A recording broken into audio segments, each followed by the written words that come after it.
Avlod 21. Millionerlikka imkoniyatlar biz bilan.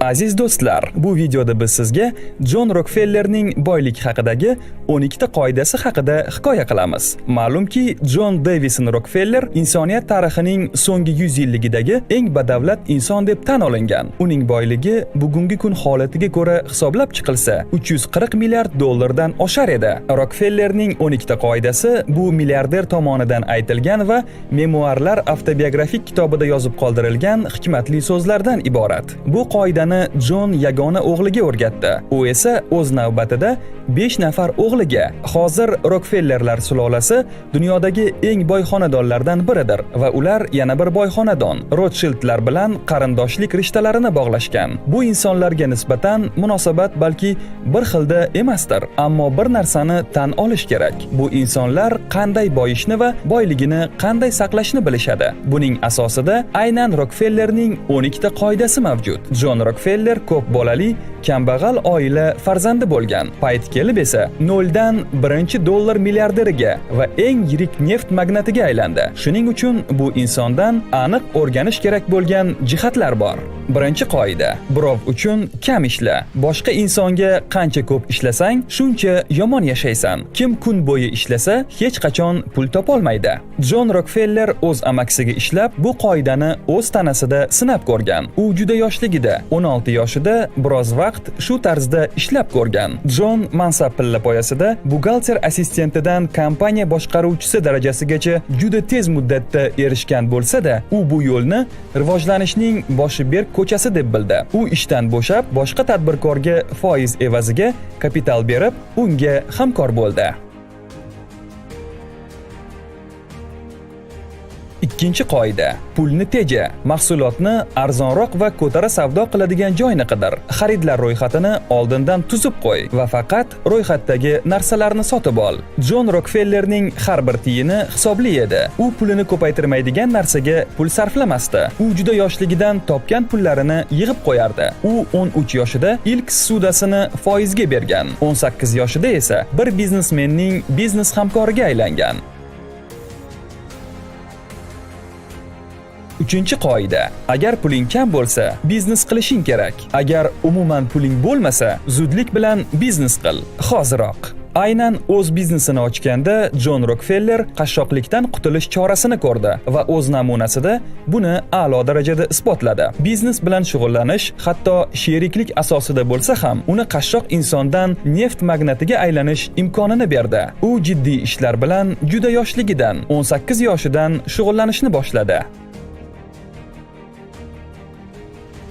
To'rtinchi qoida: ulkan boylikka yo'l faqat passiv foyda orqali o'tadi. Bu foyda senga ortiqcha urinishlarsiz kelib turadi. Passiv foyda manbaingni yarat va rohatlanib yasha. Asta-sekin Jon Rokfeller biznesmendan investorga aylandi. U ko'plab yirik korxonalarga egalik qilardi va ular unga doimo katta foyda keltirib turardi. Faqat passiv foyda ortiqcha zo'riqishlarsiz, cheklangan imkoniyatlarsiz katta boylik manbai bo'lishi mumkin. Rokfeller bu qoidaning isbotini shaxsiy namuna sifatida ajoyib tarzda isbotlab berdi. 5-qoida: qanday qilib bir oyda 50 ming dollar ishlashni o'yla. Balki ko'proq ham, ammo aslo bundan kam emas. Bu raqamni Rokfeller shunchaki aytmagan. Uning fikricha, boy inson bir oyda 50 ming dollardan ortiq pul sarflashi mumkin emas. Bu uning eng yuqori nuqtasi. Aynan shuning uchun u shu summani qoidaga kiritgan. 6-qoida: pul senga boshqa insonlar orqali keladi. Muloqot qil. Tortinchoq odamlar juda kam hollarda boyib ketishadi. Rokfeller o'zgalar bilan muloqot va xushmuomalalik boylikka olib borishiga qat'iy ishongan. Shu bilan bir vaqtda bu ishni o'zi bajarishi ancha qiyin. Bir jihatni yodga olsak, u o'zining Standard Oil neft kompaniyasida xodimlariga maoshni kompaniya aksiyalari bilan to'lagan. Shu tarzda ular umumiy ishning muvaffaqiyatiga shaxsiy yutuq deb qarashgan. Chunki shu orqali ularning shaxsiy boyliklari aksiyalar sabab ortishi mumkin edi. 7-qoida. Qashshoq muhit seni qashshoqlikka chorlayveradi. O'zingni g'olib va optimistlar bilan o'ra. Jon Rokfeller qashshoq insonlar psixologiyasini juda yaxshi bilgan. Ular doim arz qilishardi va mas'uliyatdan qochishardi. Shu sabab ular bilan suhbat insonga hech qanday foyda keltirmasdi. Qaytaga insonni shunday muhitga moyil qilib qo'yadi. Boy insonlar aksincha omadli psixologiyaga ega. Ular boshqalarni ruhlantiruvchi, ko'tarinki imkoniyatlar bilan o'ylashadi. Shu sabab bunday insonlar bilan muloqot doim rejali va foydali. 8-qoida. Qashshoqlik mas'uliyatdan qochganda paydo bo'ladi. O'zingni oqlashga bahona topma. Nega aynan hoziroq o'z maqsading sari yurishni boshlamaysan? Ko'pincha odamlar o'zining beqarorligini qandaydir tashqi sabablar bilan oqlashadi. Rokfellerning boylikning 8-qoidasi bu vaziyatda hech qanday oqlovga o'rin yo'q deb uqtiradi. Ularni o'ylab topib, inson o'zini qashshoqlikka mahkum etadi. Shuning uchun o'z hayotingiz uchun butun mas'uliyatni zimmangizga olishingiz kerak. 9-qoida. Dunyoning eng boy kishilari hayoti va fikrlarini o'rgan. Dunyoning eng boy kishilari o'z shaxsiy namunalarida qanday qilib omadga erishish mumkinligini isbotlashgan. Shuning uchun ularning tarixi va fikrlarini doim boylikning qoidalari sifatida ishlatish mumkin. Taqlid uchun yaxshi namuna. Rokfellerning bu 12 qoidasi ham aynan shuning o'zidir. Shu sabab boyib ketishni istasangiz, o'zingizning darajangizdagilarni emas, boy insonlar fikrlarini eshiting. 10-qoida. Orzular hayotingizning eng asosiy mazmuni. Inson orzu qilishdan to'xtaganda o'ladi.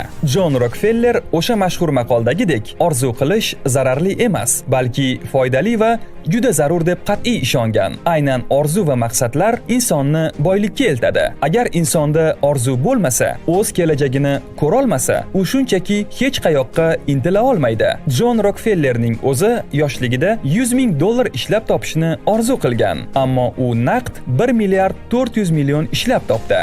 11-qoida. Insonlarga chin ko'ngildan astoydil yordam ber, ammo faqat o'zing xohlagan insoningga. Foydangning 10%ni xayriya ishlariga baxshida qil. Jon Rokfeller butun umr saxovatli inson bo'lgan. Juda yoshligidan u topgan pulining 10%ni cherkovga ehson qilardi. Keyinchalik boshqa xayriya ishlarini moliyalashtirgan. Qarigan chog'ida esa xayriya ishlariga $500 milliardga yaqin pulini taqdim qilgan. Rokfeller doim yordamga muhtoj insonga yordam qilish kerakligini ta'kidlagan. 12-qoida. O'zi ishlaydigan biznes tizimlarini yarat va o'z topgan pullaring bilan rohatlan. Rokfellerning eng oxirgi qoidasi shunchaki pul to'plashning ma'nosi yo'qligini anglatadi. Ularni o'zingiz uchun foydali tarzda sarflashingiz va rohat olishingiz kerak. Boylik insonni baxtli qilishi kerak, yo'qsa u hech qanday ma'noga ega bo'lmaydi. Jon Rokfellerning boylikning 12 qoidasi shulardan iborat. Ularni o'zingizga qayd qilib qo'ying va hayotingiz davomida qo'llang. Bu insonni boylikka erishganlar orasidagi eng yaxshilaridan deb aytish mumkin. Agar moliyaviy holati bo'yicha olsak, Jon Rokfeller eng yaxshisi. Bu oltin qoidalar sizga ham ulkan daromad keltirishiga ishonamiz. Avlod 21. Biz bilan millionlarga erishing.